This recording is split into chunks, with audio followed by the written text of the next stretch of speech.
반갑습니다. 부활절이에요.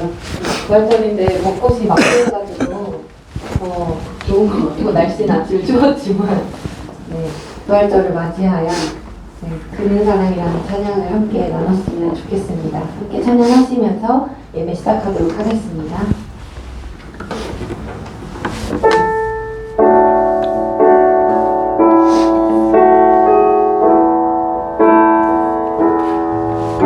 어떤 색으로 그릴 수 있을까? 하나님 그 사랑, 넘치는 사랑 온 땅에 차올라. 에덴의 복이 되었네. 수만 가지 색채로 넘쳐나는 저 나무와 찬란한 빛. 어떤 말들을 담을 수 있을까? 하나님 그 사랑, 참 사랑이신 하나님 형상 따라 당신과 내가 되었네. 풍성한 사랑으로 그분의 작품 주의 시로 그는 사랑에서 사랑으로 그는 사랑 끊임없이 기다리시는 그는 사랑으로 죽음까지 거친 십자가의 길 걸으시네. 그는 사랑에서 사랑으로 그는 사랑 깊은 어둠 밝은 빛으로 그는 사랑으로 부활까지 영원한 사귐으로 이끄시네. 그는 사랑.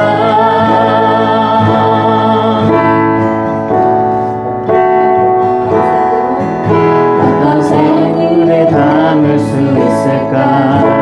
하나님 그 사랑, 참 사랑이신 하나님 형상 따라 당신과 내가 되었네. 풍성한 사랑으로 그분의 작품 주의 시로 그는 사랑에서 사랑으로 그는 사랑 끊임없이 기다리시는 그는 사랑으로 죽음까지 거친 십자가의 길 걸으시네. 그는 사랑에서 사랑으로 그는 사랑 깊은 어둠 밝은 빛으로 그는 사랑으로 부활까지 영원한 사귐으로 이끄시네. 그는 사랑.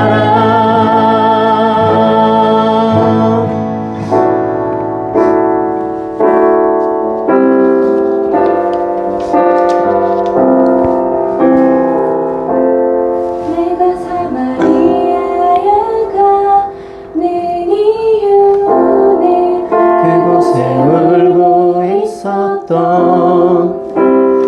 내가 있어서 햇볕이 따갑고 그늘도 없는 낮에 나는 기다렸단다. 내가 내게 오기를 아무도 찾지 않는 한낮의 우물가에 어젯밤을 다 잠든 내가 내게로 온다. 아무도 찾지 않는 한낮의 우물가에 이제껏 삶에 지친 내가 내게로 온다. 나는 사마리아 여인에게 말을 건다. 기쁨에 참 말을 건다. 하늘 보좌 내려놓고 그래 여기에 왔다고. 넌 내게 다시 이리 재촉한다. 그 물을 내게 달라 한다. 넌 이미 보았다. 여기에 바로 내 안에 있어.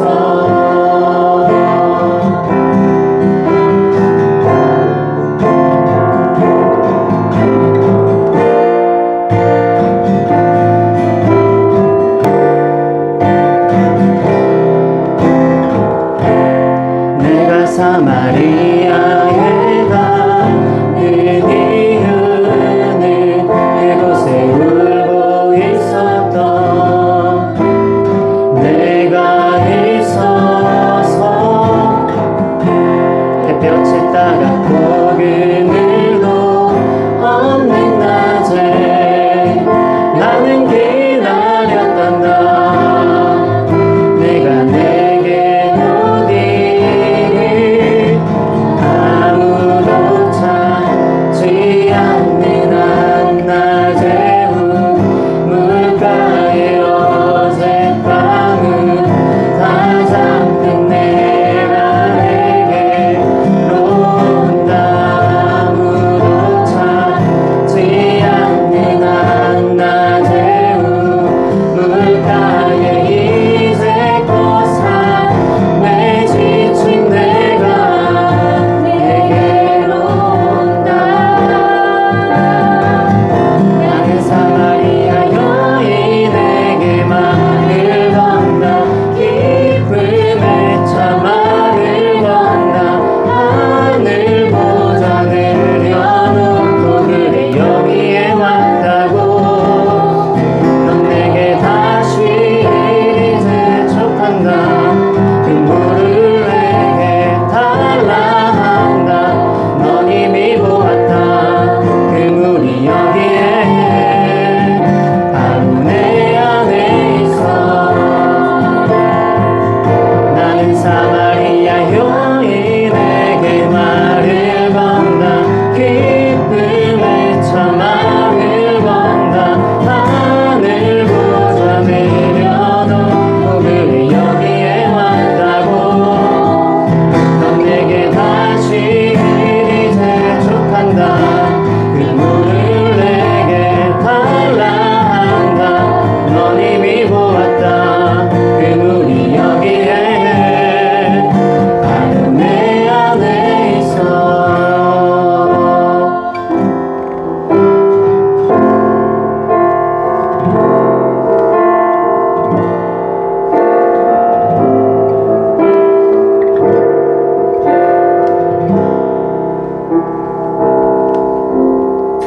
시간 함께 기도하도록 하겠습니다.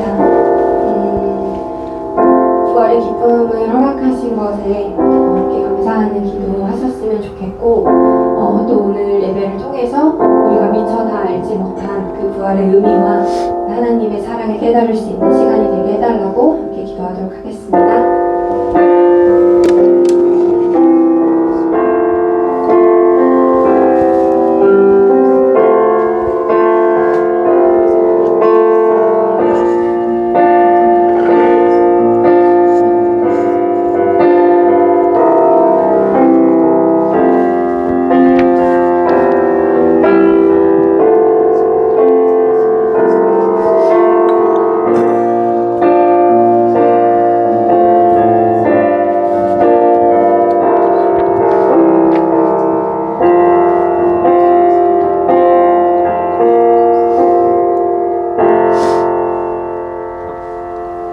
전능하사 천지를 만드신 하나님 아버지를 내가 믿사오며 그 외아들 우리 주 예수 그리스도를 믿사오니 이는 성령으로 잉태하사 동정녀 마리아에게 나시고 본디오 빌라도에게 고난을 받으사 십자가에 못 박혀 죽으시고 장사한 지 사흘 만에 죽은 자 가운데서 다시 살아나시며 하늘에 오르사 전능하신 하나님 우편에 앉아 계시다가 저희로서 산자와 죽은 자를 심판하러 오시리라.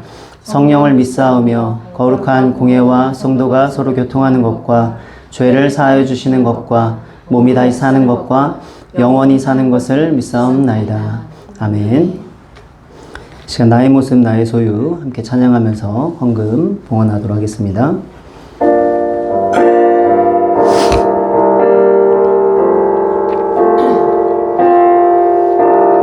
나의 모습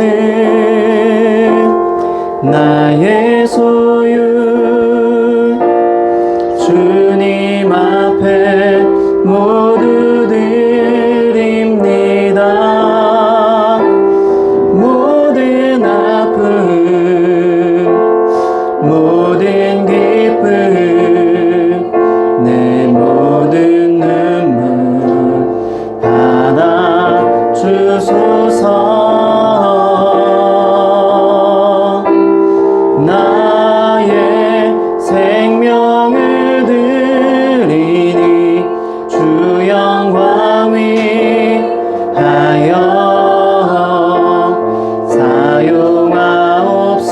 사용하옵소서. 내가 사는 날 동안에 주를 찬양하며 기쁨의 제물 되리. 나를 받아 주소서.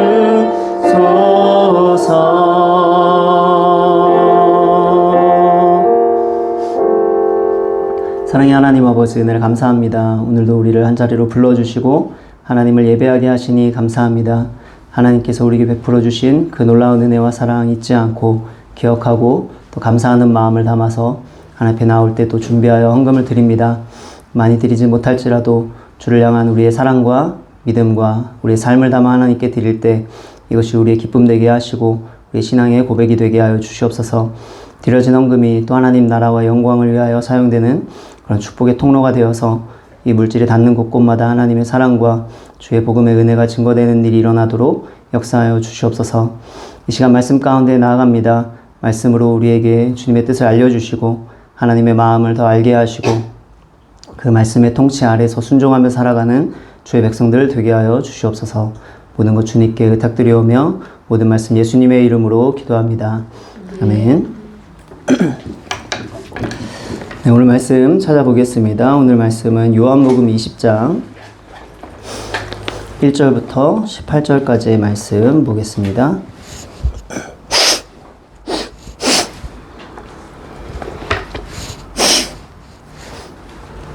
요한복음 20장 1절부터 18절까지 말씀. 좀 길지만 그래도 우리 한번 교독 한번 해보도록 하겠습니다. 제가 먼저 읽겠습니다.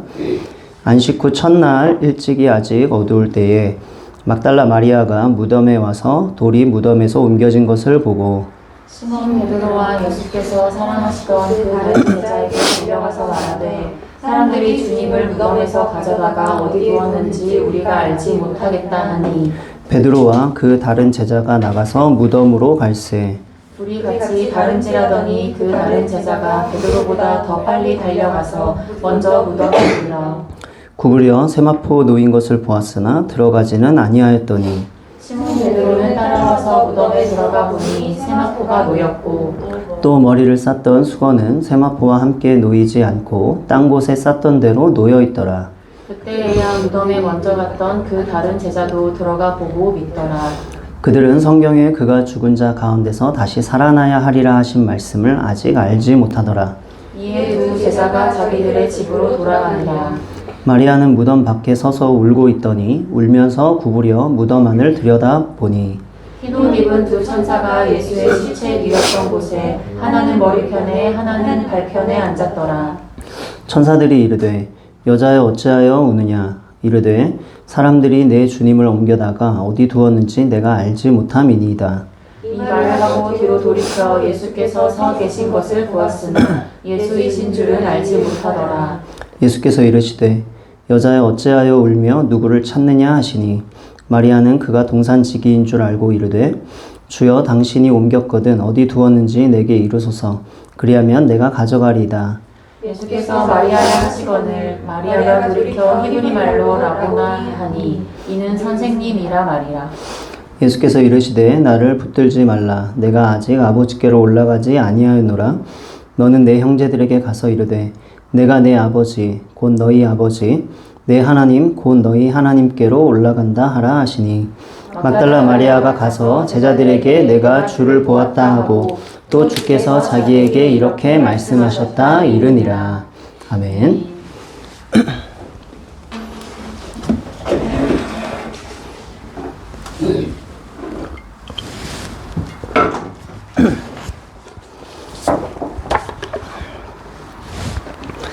네, 오늘 부활절일입니다. 우리 옆에 있는 분하고 한번 인사 한번 할까요? 부활 축하합니다. 이렇게 한번 인사할까요? 부활 축하합니다. 네.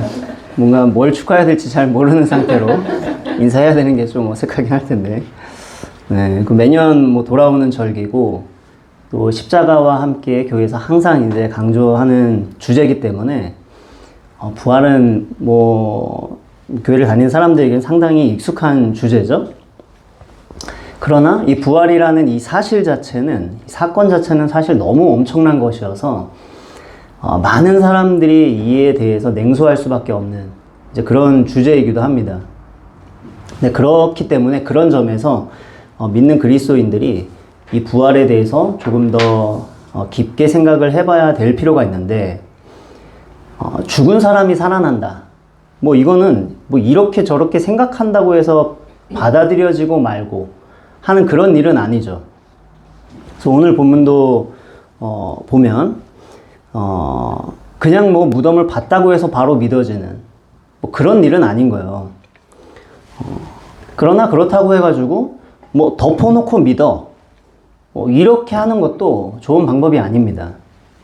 그래서 오늘 본문도 보면 예수님의 제자들의 신앙도 그냥 덮어놓고 믿는 그런 신앙으로 시작되지 않았다는 사실을 우리에게 보여주는데, 오늘 본문에 보면 여인들의 이야기를 듣고 베드로와 요한이 달려가서 무덤으로 갑니다.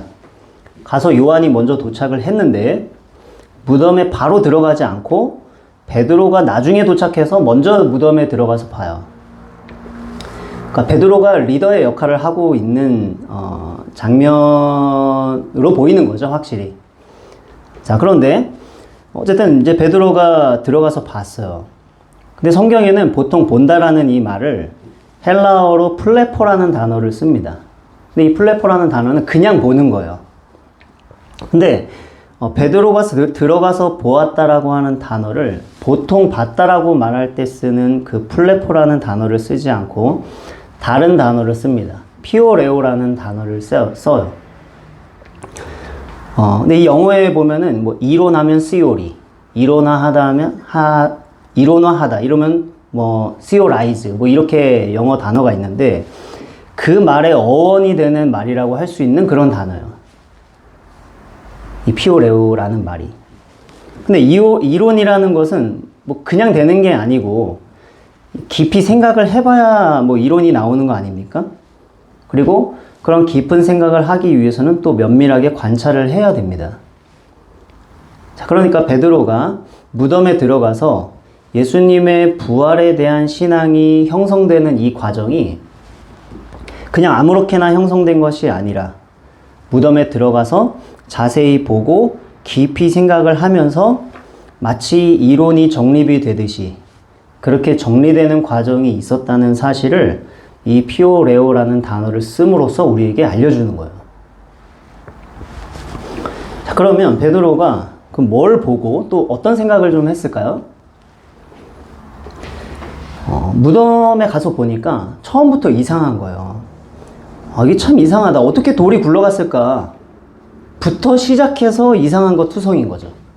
사실 돌이 엄청 크거든요. 그래서 뭐 이건 문짝만한 돌, 이런 돌은 아니긴 한데, 그 아파트 단지에 가면은 이렇게 조경으로 이렇게 석축 이렇게 해놓은 돌들 있잖아요. 근데 그 돌들만 해도 사람이 그 혼자 들 수가 없어서 이 장비를 사용해서 할 수밖에 없거든요. 근데 어쨌든 뭐 그런 정도의 돌인데, 혼자서 움직이기 힘든 돌인데 그게 어떻게 굴러갔을까? 또 로마 군인들이 지키고 있었는데 군인들 다 어디 갔나? 만약에 도굴꾼들이 예수님의 사체를 훔쳐갔다면 로마 군인들을 뭐 어떤 방식으로 유인해낸 건가? 이런 생각들을 해보게 되는 거죠. 그래서 나름대로 어떤 프로파일링 같은 이제 그런 것들을 해보는 거예요. 근데 또 안에 들어가서 보니까 더 이상한 게, 어떻게 세마포가 그대로 놓여 있을까? 도굴꾼이 시체를 가져갔다면 왜 세마포를 벗겨서 시체를 벌거벗긴 상태로 가지고 갔을까? 예수님의 시신을 훔쳐가려고 하는데, 그런 상황이라면 굳이 이 묶어놓은 걸 뭐하러 풀겠습니까? 이게 뭐 묶여 있어야 들기도 더 편하고, 만약에 도구를 목적으로 왔다면 빨리 도망가야 되는데 그걸 푼다면 시간이 더 걸릴 거 아니겠습니까? 온 몸을 다 감아놓은 것을 풀려면 시간이 많이 걸릴 거 아니에요? 또 풀었다 한들 그걸 풀 때 막 빨리 풀어야 되니까 막 아무렇게나 막 던져놨겠죠.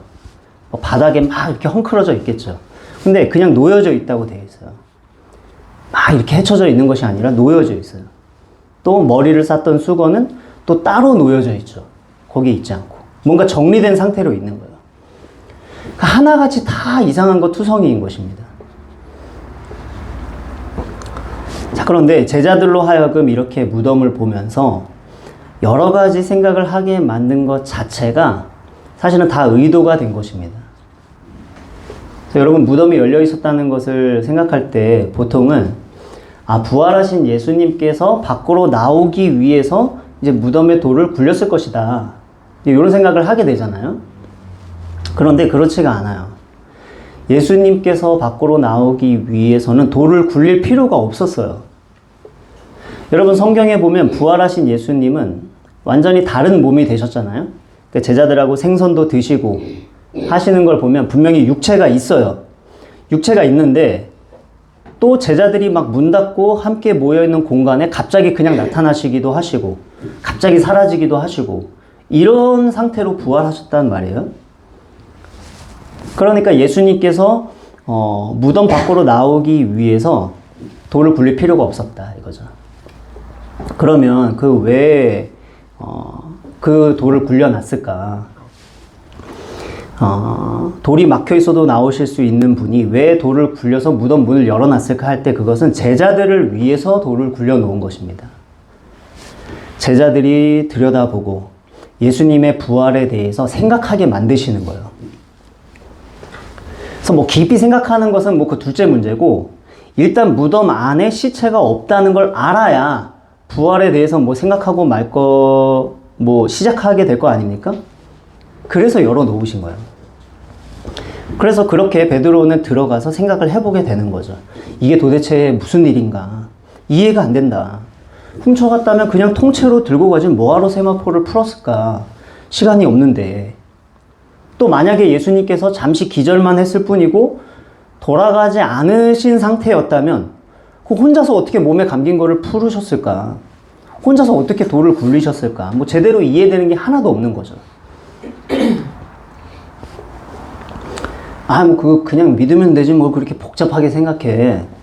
뭐 그럴 수 있지만, 무덤을 이렇게 둘러보는 제자들의 상황, 무덤 안의 모습, 뭐 요한이 먼저 도착했는데 안 들어갔다가 베드로가 나중에 들어갔다, 뭐 이런 사소 시시콜콜한 것까지 이렇게 자세하게 성경이 묘사하는 것은 이유가 있는 것이에요.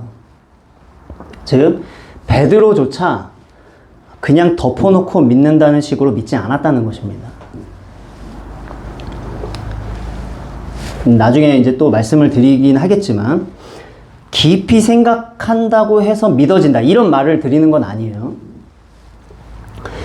베드로도 이렇게 무덤을 보고 살펴보고 생각도 하고 했지만 사실 부활을 믿지를 못했습니다.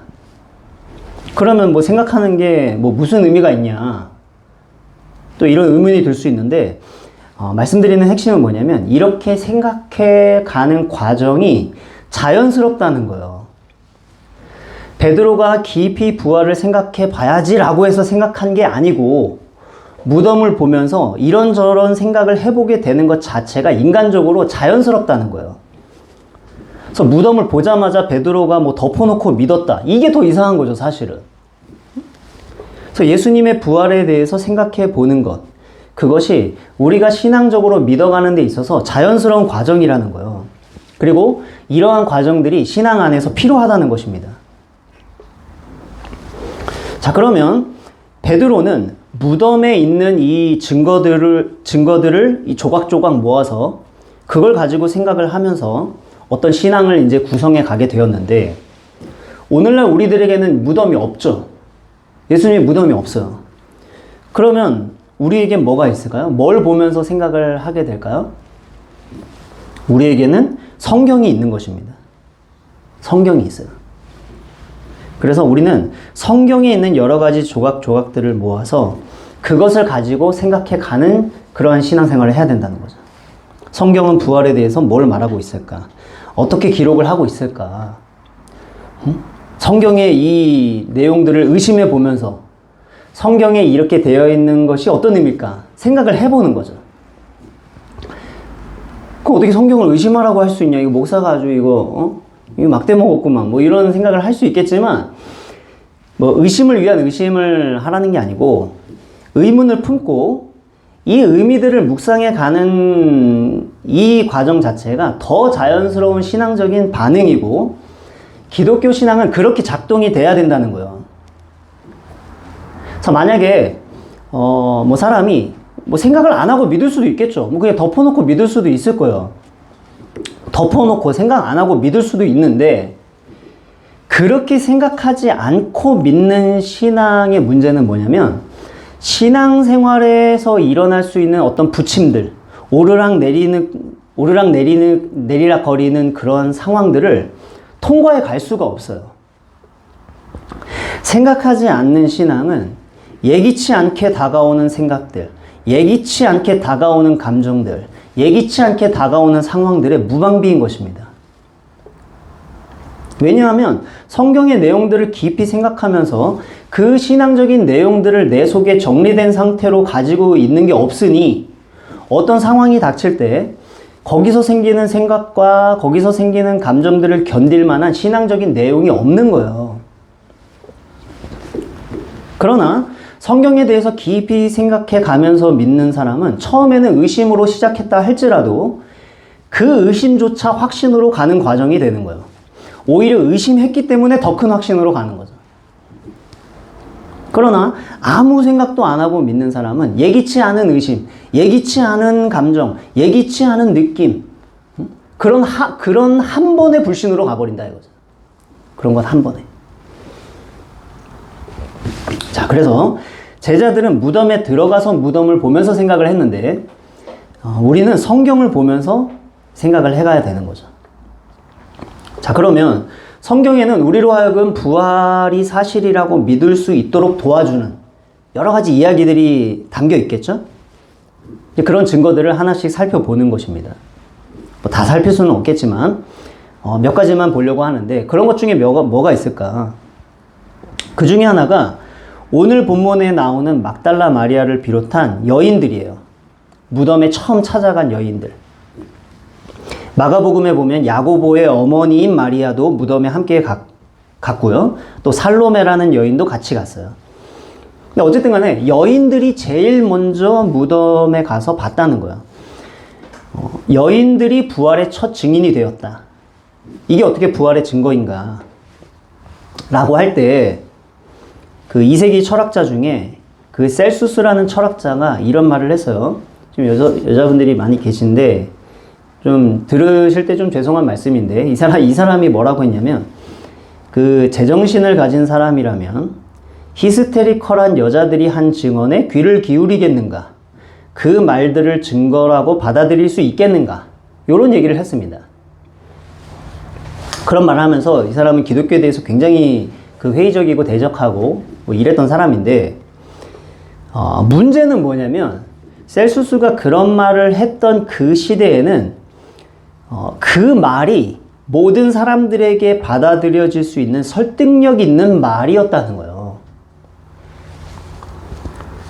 야, 이 사람들아, 여자들이 한 말을 증거라고 받아들이는 게 말이 되냐?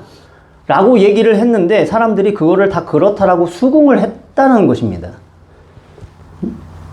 심지어 이에 대한 증거를 성경 속에서도 볼 수가 있는데 누가복음에 보면 예수님께서 돌아가시고 난 다음에 엠마오로 가던 2명의 제자들이 나와요. 제자들이 예수님이 돌아가신 사실 때문에 어깨가 축 늘어져서 엠마오로 가고 있었는데 그때 부활하신 예수님께서 그들에게 나타나셔서 무슨 일이냐고 묻습니다. 그런데 그때 이 제자들이 대답을 하기를 사람들 다 아는 얘기를 왜 당신만 모르고 있냐 이러면서 이런 얘기를 해요. 누가복음에 보면 우리는 이 사람이 이스라엘을 속량할 자라고 바랐노라. 이뿐 아니라 이 일이 일어난 지가 사흘째요. 또한 우리 중에 어떤 여자들이 우리로 놀라게 하였으니 이는 그들이 새벽에 무덤에 갔다가 그의 시체는 보지 못하고 와서 그가 살아나셨다 하는 천사들의 나타남을 보았다 함이라. 뭐라고 합니까? 우리 중에 어떤 여자들이 예수님이 살아났다고 했다. 자, 이런 얘기를 전해주는 거예요. 그러자 예수님이 뭐라고 대답하시냐면 이르시되 미련하고 선지자들이 말한 모든 것을 마음에 더디 믿는 자들이여. 이런 말씀을 하세요. 무슨 말씀이냐면 너희들 왜 안 믿냐? 책망하신 거예요. 여자들이 분명히 무덤이 비어 있다고만 말하지 않았고 그가 살아나셨다 이렇게 전했어요. 살아나셨다 이렇게 전했는데 제자들이 안 믿었다는 것입니다. 제자들조차도 여자들의 말을 신뢰감 있게 받아들이지 않았다는 거예요. 당시 시대가 그랬다는 것입니다. 자, 그러면 시대가 그랬다는 것은 당연히 성경을 기록하는 사람들도 누구나 다 그런 상황을 예상 가능했다는 거죠. 여자들을 부활의 최초의 증인으로 기록을 했다가는 이것이 기독교의 큰 아킬레스건이 되어서 이것 때문에 기독교를 믿는 데 있어서 큰 공경에 처하게 될 것이다 라고 누구나 예상할 수 있었다는 거예요. 그런데 그게 예상 가능한 시대임에도 불구하고 그렇게 기록을 했다는 거죠. 그리고 여자들의 증언이 아킬레스건이 되리라고 예상이 되었지만 이것 때문에 기독교 신앙이 무너지기는커녕 걸림돌이 되기는커녕 오히려 기독교 신앙이 증거가 되었다는 거예요. 왜 그럴까요? 앞서 말씀드렸듯이 만약에 부활이라는 이야기가 지어낸 것이었다면 아무도 여자를 증인으로 기록하지 않았겠죠. 지어낸 이야기라면. 당시 어떤 사람이 이런 부활이라고 하는 놀라운 이야기를 지어내면서 여자를 증인으로 등장시키는 방식으로 이야기를 누가 그렇게 지어내겠습니까? 그런데도 불구하고 여자를 증인으로 기록을 했고 그것도 내 복음서 모두가 다 여자를 증인으로 기록을 했다면 그렇게 기록한 이유가 무엇이겠느냐 라고 할 때 그렇게 기록한 이유는 하나밖에 없는 거예요. 뭐겠습니까? 부활이 사실이기 때문인 거예요. 사실이 아니고 지어내면서 그렇게 기록하는 것은 가장 어리석은 일이기 때문에 오히려 이렇게 기록된 것은 이것이 사실이기 때문이다라고 말할 수밖에 없는 가장 강력한 반증이 된다 이거죠. 그래서 오히려 걸림돌이 되는 것이 아니라 전파되기 시작하는 거예요. 사실이니까. 자, 두 번째로 또 다른 증거는 뭐가 있을까 할 때 고린도전서 15장에 가면 바울이 부활에 대해서 여러 가지 기록을 해놔요. 그 첫 부분에 고린도전서 15장 3절부터 보면 사도 바울이 이런 얘기를 하는데 내가 받은 것을 먼저 너희에게 전하였노니 이는 성경대로 그리스도께서 우리 죄를 위하여 죽으시고 장사 지낸 바 되셨다가 성경대로 사흘 만에 다시 살아나사 게바에게 보이시고 후에 12제자에게와 그 후에 500여 형제에게 일시에 보이셨나니 그 중에 지금까지 대다수는 살아있고 어떤 사람은 잠들었으며 그 후에 야고보에게 보이셨으며 그 후에 모든 사도에게와 맨 나중에 만삭되지 못하여 난 자 같은 내게도 보이셨느니라. 자, 여기 보면 사도 바울이 어떤 얘기를 하냐면 많은 증인들이 대다수는 살아있다 이런 얘기를 하고 있어요. 어떤 사람은 잠들었지만 대다수는 살아있다. 그러니까 실제 고린도전서는 예수님께서 부활하신 후에 20년 내에 쓰여진 것으로 여겨지는 서신이에요. 20년 안짝에 쓰여진 서신입니다. 부활의 증인들이 대다수가 살아있다. 그럼 이 말은 어떤 의미가 되냐면 부활에 대해서 사람들이 야 그게 사실이면은 뭐 증거를 대봐 뭐 이렇게 말을 하면 여기저기서 이 부활에 대한 증인들이 나설 수 있는 시대였다는 거예요. 자, 그런데 만약에 예수님이 실제로 부활하신 게 아니고 누군가가 예수님의 시체를 감추어 뒀다고 해봐요. 도굴꾼들이 예수님의 시체를 감춰둔 거예요. 뭐 제자들은 아니었으니까. 그러면 반대로 예수님의 제자들이 예수님 막 부활하셨다 이렇게 말하고 다니면 그거 아니다. 그거 우리가 훔쳐간 거다. 라고 어떤 일당들이 나와서 폭로를 할 수도 있는 그런 시대였다는 거예요. 그런데 그런 시대에 사도 바울은 고린도전서 15장을 기록하면서 많은 증인들이 지금까지 살아있다 라고 말을 하면서 부활을 당당하게 얘기하죠. 부활이 사실이 아니면 이 부활 조작 사건에 대해서 얼마든지 폭로가 가능한 그런 시점에 아주 단호하게 부활에 대해서 얘기를 하고 있는 거예요. 그러면 부활을 조작을 해놓고 이걸 이렇게 당당하게 기록을 한다면 바울과 제자들은 뭐 완전 쓰레기죠. 그런데 어느 누구도 이렇게 당당하게 부활에 대해서 막 얘기를 하고 있는 바울과 여러 증인들의 이야기에 대해서 그 누구도 부활이 조작되었다라고 증거를 들고 나서는 사람이 하나도 없어요. 반대로 부활의 증인들만 여기저기서 나오는 거죠.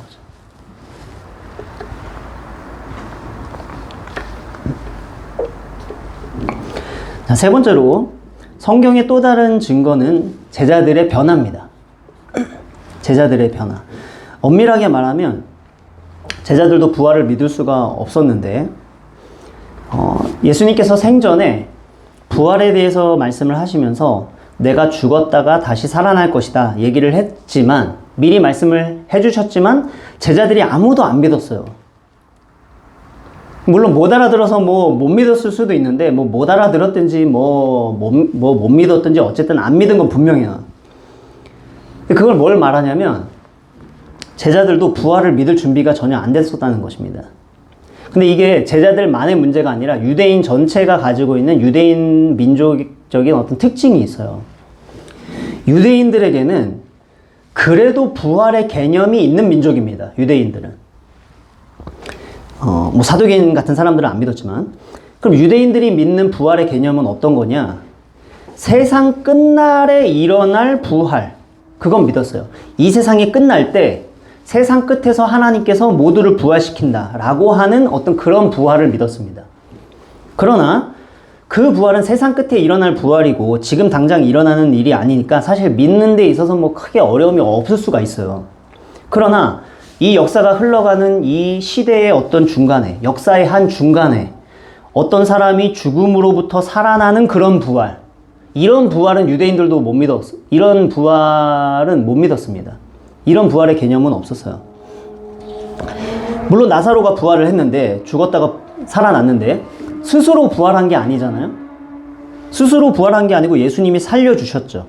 그래서 나사로가 부활을 했지만 스포트라이트는 다 예수님께 가는 거예요. 죽음에서 사람을 살릴 수 있는 엄청난 능력이 있는 분으로 예수님이 그 스포트라이트를 다 가져가시는 거죠. 그러나 아무리 능력이 많아도 본인이 죽으면 무슨 소용이 있습니까? 본인이 죽으면. 그런데 죽었다가 스스로 살아난다? 이거는 말이 안 되는 거예요. 누가 살려주는 것도 아니고 스스로 살아나는 부활. 이것은 믿을 수가 없는 것이었습니다. 유대인들도.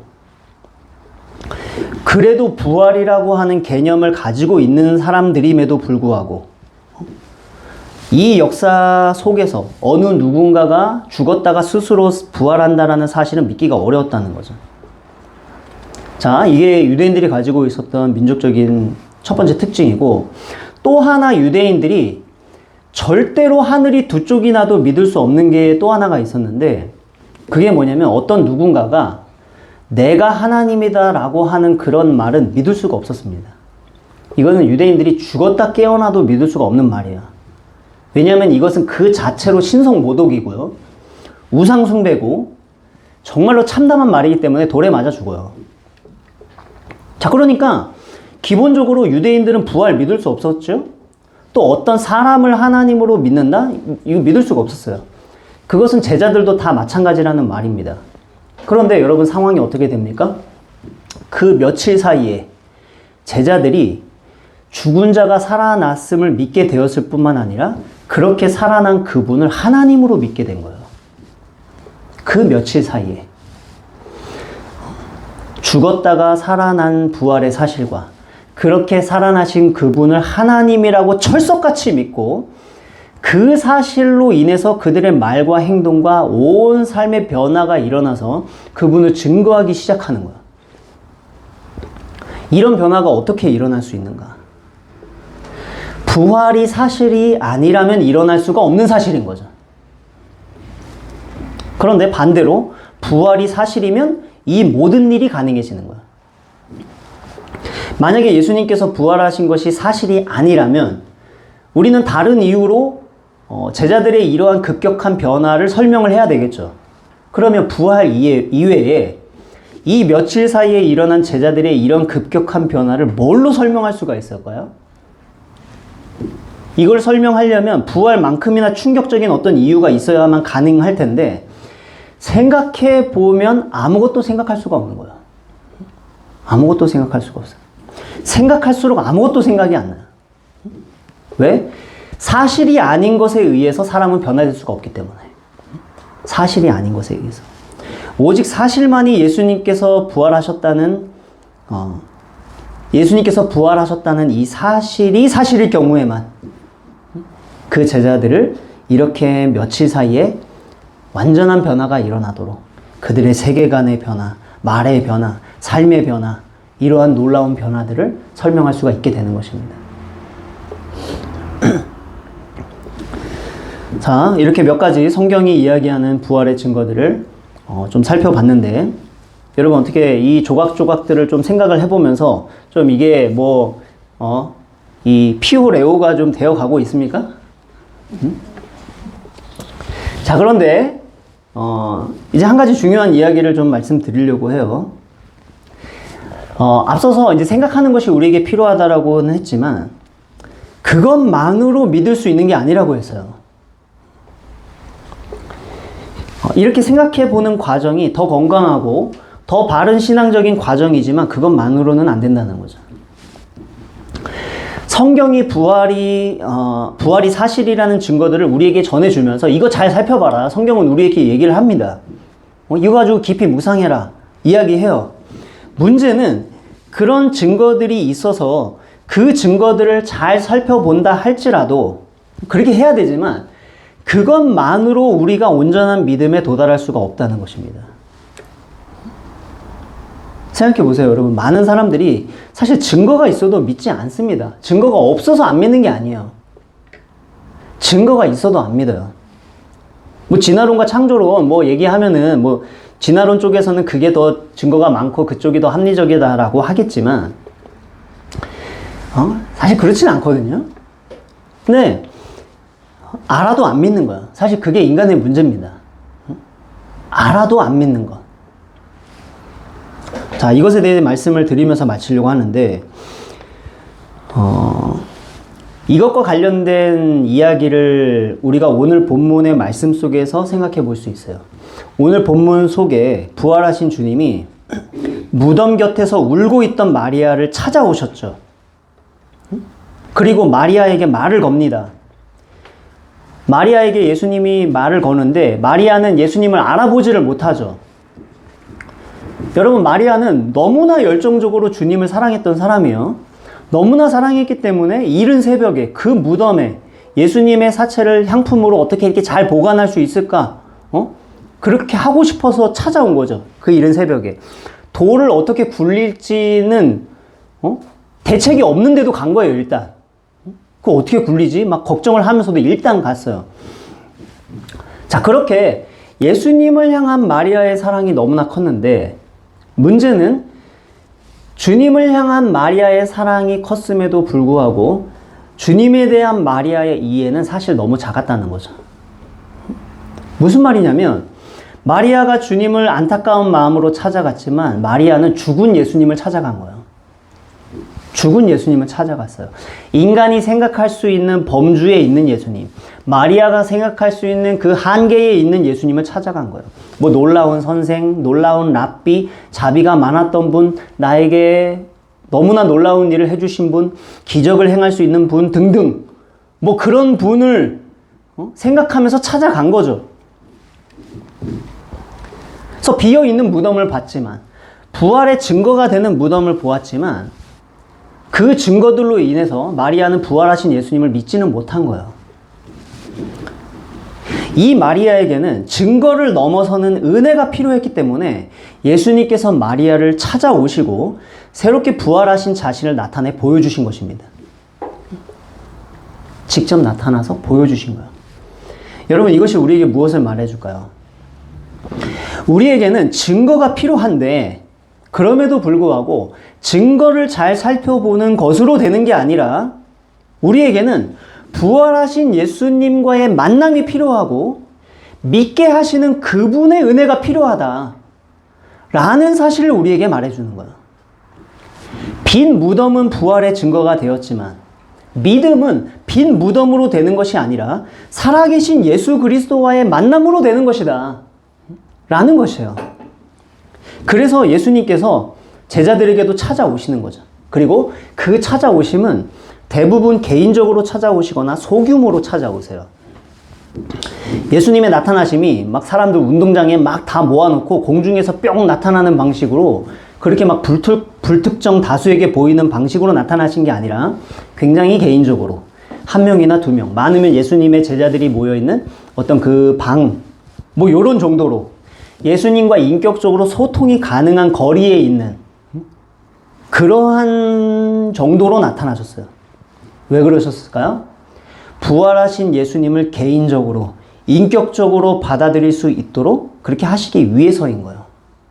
멀리서 뿅 나타나서 보여주고 믿으려면 믿고 말려면 말아라. 이게 아니고 인격적으로 받아들일 수 있도록 우리 각자에게 소통하는 방식으로 나타나 주셨다는 거죠.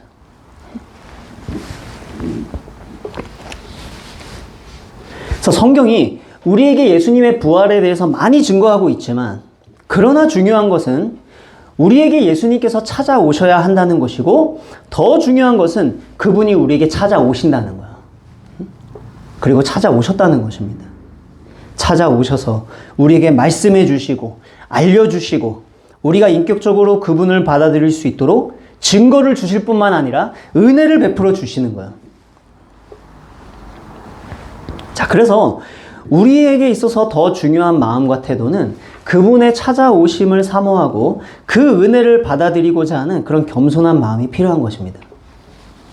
성경의 증거들을 깊이 생각해야 한다고 했지만 단지 깊이 생각하는 것만 있으면 오히려 그 깊은 생각은 자기가 살아오면서 한 자기 경험과 자기의 세계관, 자기 성격의 틀이 강화가 되는 어떤 자기 세계의 확장으로 나아갈 수가 있어요. 단지 깊이 생각하는 것만 있으면. 그러므로 깊이 생각하는 일이 필요하지만 깊이 생각하는 것 이상으로 중요한 것은 우리들의 껍질이 깨어져야 한다는 것입니다. 예수님을 사랑했지만 죽은 예수님을 찾아간 마리아의 껍질이 깨지고 살아계신 예수님을 다시 보게 되었던 것처럼 자기 경험과 자기 인생과 자기의 틀 속에 갇혀서 조그맣게 예수님을 생각하는 그 껍질들이 깨지고 너무나 크고 위대하시고 살아계신 예수님을 새롭게 믿게 되었던 마리아에게 주신 이 은혜가 우리에게도 필요하다는 거죠. 그러나 감사한 게 무엇입니까? 그것을 아시는 예수님께서 우리에게 언제든지 찾아오신다는 거예요. 그리고 그런 은혜를 베풀어 주신다는 것입니다. 그런 점에서 부활을 깊이 생각하는 이유와 목적도 우리는 다시 생각하게 되는 거죠. 깊이 생각하면 자동적으로 내가 이 증거들을 이해하면 자동적으로 믿게 된다. 이래서 그걸 깊이 생각하는 게 아니라 말씀을 통해 부활을 자꾸자꾸 다시 한번 되새기는 그 시간들을 통해서 예수님께서 우리를 새롭게 만나주시기를 바라는 마음으로 그렇게 말씀을 깊이 생각해 가는 거야.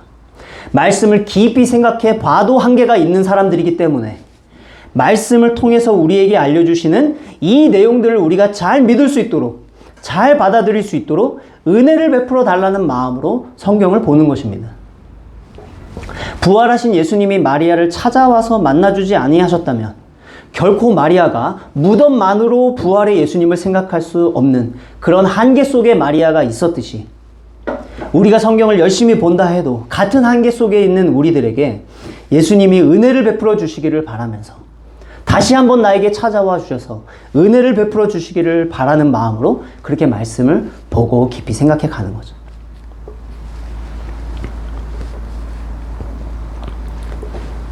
여러분, 말씀을 정리하면서 이사야서 6장에 보면 이사야가 하나님의 영광을 보게 되는 그런 장면이 기록되어 있습니다. 소명을 받고.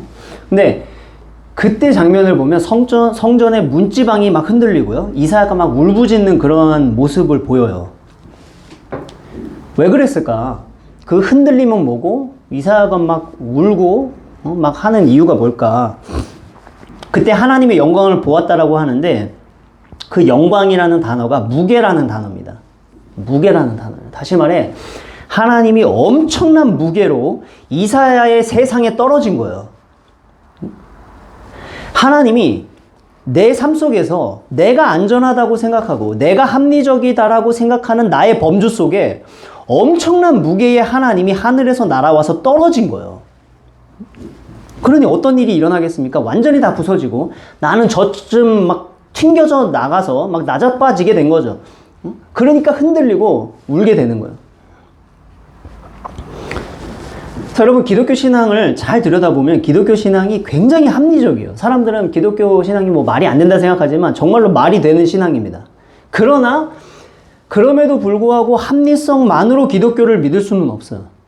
기독교는 합리적이면서도 합리성 이상인데 나는 합리적인 것으로만 나의 집을 짓고 그 속에 들어가 있으면 그 합리성 때문에 걸림이 되는 거죠. 그런 우리들에게 어느 날 예수님께서 어느 예배 시간에 어느 말씀 시간에 쑥 들어와서 나의 삶 속에 엄청난 무게로 떨어지는 일이 일어나게 하시는 거야. 그러면 지금까지 내 합리로만, 내 경험으로만, 내 지식으로만 쌓아둔 나의 모든 돌들이 무너지고 내 세계가 깨어지는 거죠. 자기 생각만큼만의 예수님을 생각하던 마리아에게 예수님께서 그렇게 만나주신 거예요. 그리고 나서 마리아는 너무나 영광스럽게도 예수님의 부활의 첫 증인으로 살기 시작하는 것입니다. 이 막달라 마리아는 다른 복음서에 보면 7 귀신이 들렸던 사람이에요. 7 귀신이 들렸던 사람. 그런 막달라 마리아를 예수님이 치료해 주셨으니까 얼마나 예수님을 사랑했겠습니까? 7이라는 수는 완전수거든요. 그러니까 숫자적으로 여러 명의 귀신이 들어가 있었을 수도 있고 아주 엄청난 귀신이 들어가 있었던 거예요. 그런데 막달라 마리아를 주님께서 그때 고쳐주셨어요. 그때 엄청난 은혜를 체험했죠. 그러나 지금 무덤 앞에서 마리아는 예수님을 또 한 번 다시 새롭게 만나게 된 것입니다. 그리고 그 막달라 마리아를 예수님의 부활의 첫 증인으로 삼아주신 거죠. 예수님과의 만남에 의해서 마리아는 자신의 2번의 세계가 깨어지게 됐어요. 이전에 알던 예수님만으로도 너무나 큰 은혜 속에 있었지만 부활하신 예수님을 만남으로 더 깊은 예수님을 알게 되고 더 깊은 은혜 속에 들어가서 부활하신 예수님을 증거하는 첫 증인이 되는 놀라운 은혜를 받게 됐습니다. 여러분, 오늘 예수님이 부활하신 이 부활의 날에 예수님께서 우리를 다시금 또 새롭게 찾아와 주셔서 새로운 무게로 우리의 세계를 깨트리고 다시 한번 예수님을 깊게 믿을 수 있는, 새롭게 믿을 수 있는 그런 은혜가 있기를 바랍니다. 이전에도 은혜가 있었지만 우리에게 은혜가 필요할 때마다 늘 다시 찾아와 주시는 그 예수님으로 말미암아 그 예수님의 만남을 사모하면서 그 예수님 때문에 나의 세계가 다시 한번 무너지는 것만으로 끝나는 것이 아닌 예수님 안에서 다시 나의 세상이 새롭게 세워지는 그러한 놀라운 부활신앙이 되어서 그 부활의 증인으로 살아가는 저와 여러분이 다 되기를 바랍니다. 이 시간 우리 선포하라 함께 찬양하면서 우리 기도했으면 좋겠습니다.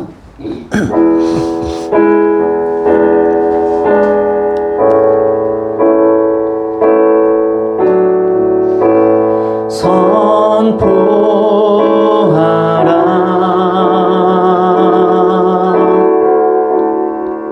부활하신 영광의 주 아름다운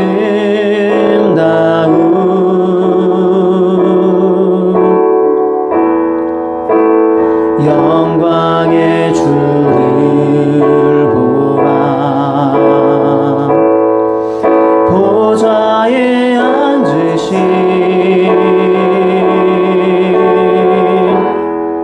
그 어린 양 예수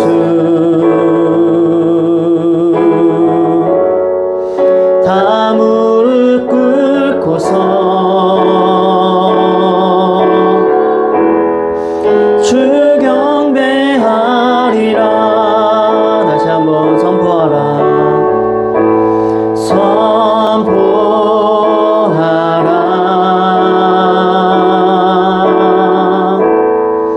부활하신 영광의 다시 한번 아름다운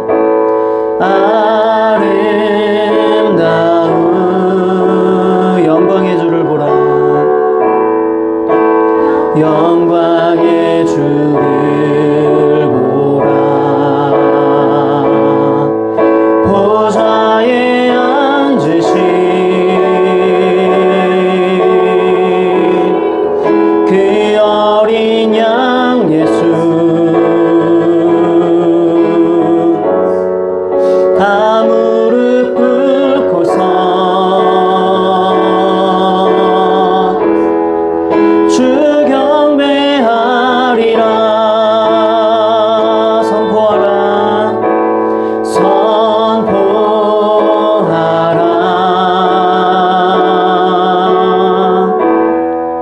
부활하신 영광의 주 하나님과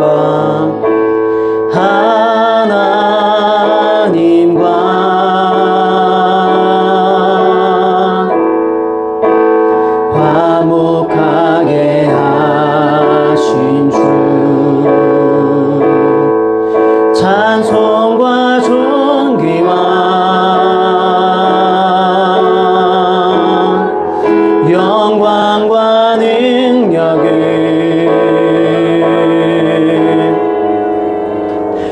영원토록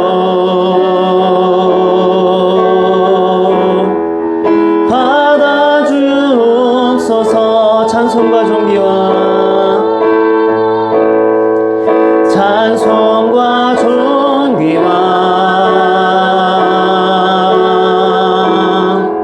영광과 능력을 영원토록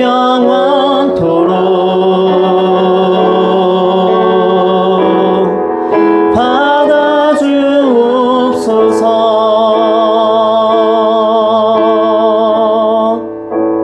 자, 우리 함께 기도하도록 하겠습니다. 예수님께서 부활하신 그 무덤을 베드로와 요한이 들어가서 살펴보면서 그냥 덮어놓고 믿는 그런 신앙이 아니라 더 깊이 생각해보고 살펴보고 그렇게 깊이 생각하는 과정 속에서 그 신앙이 형성되어져 간 것처럼 우리의 신앙도 하나님의 말씀을 열어놓고 덮어놓고 믿는 신앙이 아닌 열어놓고 살펴보고 관찰하고 깊이 생각하고 묵상해가는 그러한 신앙이 될 수 있도록 기도하시고요.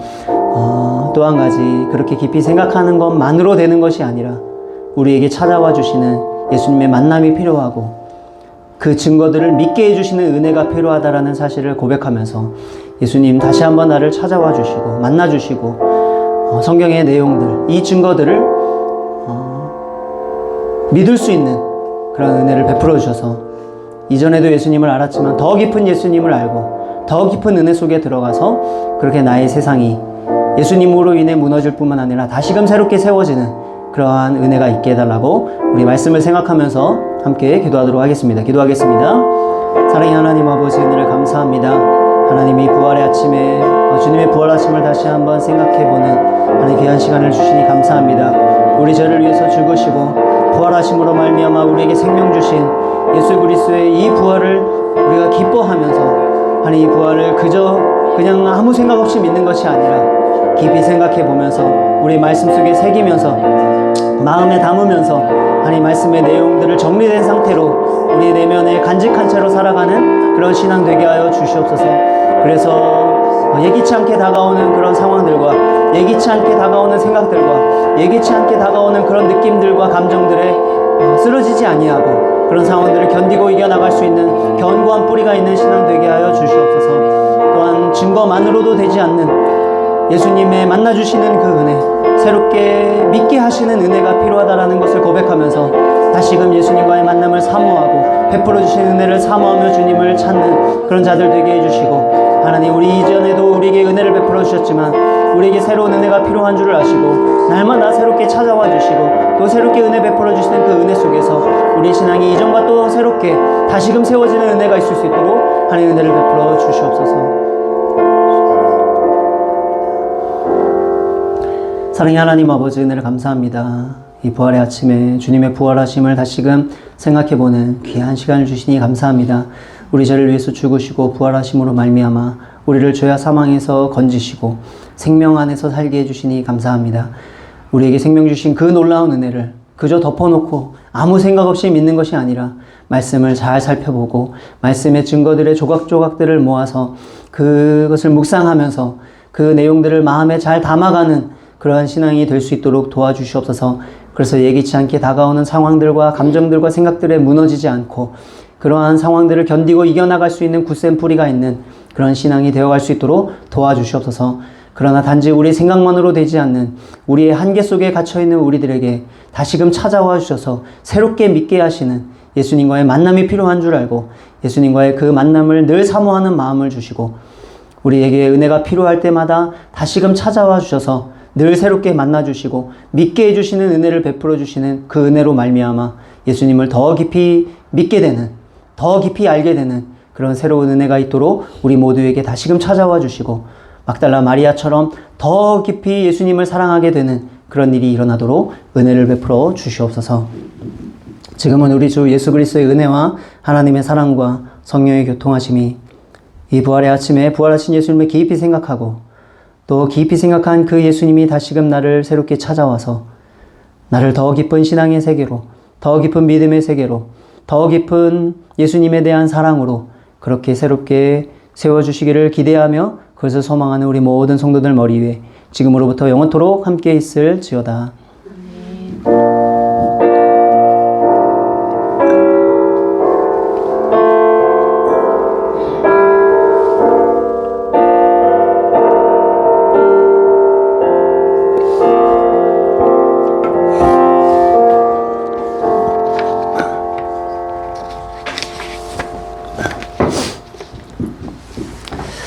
예배를 마쳤습니다. 네, 오늘은 부활 주일입니다. 부활의 기쁨과 은혜를 누리는 우리 모두가 되기를 바라고요. 네, 부활 주일이라 또 교회에서 이렇게 우리 계란을 마련을 했습니다. 그래서 하나씩 가져가시고요. 한 3개 정도 남을 것 같은데 2개 가져가실 분은 가져가시고, 네, 계란만 있는 게 아니라 견과류도 있고 좀 새롭게 그랬으니까 하나씩 가져가시길 바랍니다. 네, 우리 교회 일정 확인해 보시면서 이제 4월 26일에 초청 잔치가 있고요. 5월 10일에 우리 봄 소풍이 있습니다. 기억을 해 주시고요. 네, 그리고 오늘 좀 이렇게 특별한 손님이 오셨는데, 네, 우리 아내의 우리 고등학교 동창, 친구이신 우리 신은경 장현이가 또 이렇게 남편 되실 우리 조준솔 형제. 네, 조준솔 형제님이 또 방문을 해주셨습니다. 네, 이제 4월 18일에 결혼을 앞두고 계세요. 네. 그래서 너무 이렇게 귀한 일을 앞두고 또 바쁘실 텐데 이렇게 또 찾아와 주셨는데 너무 반갑고요. 감사드리고, 네, 너무 축복합니다. 네, 박수로 환영하겠습니다. 네. 네, 예배를 마쳤습니다. 네. 감사해요. 아니, 집에서 쓰면 됩니다. 잘 들었어요?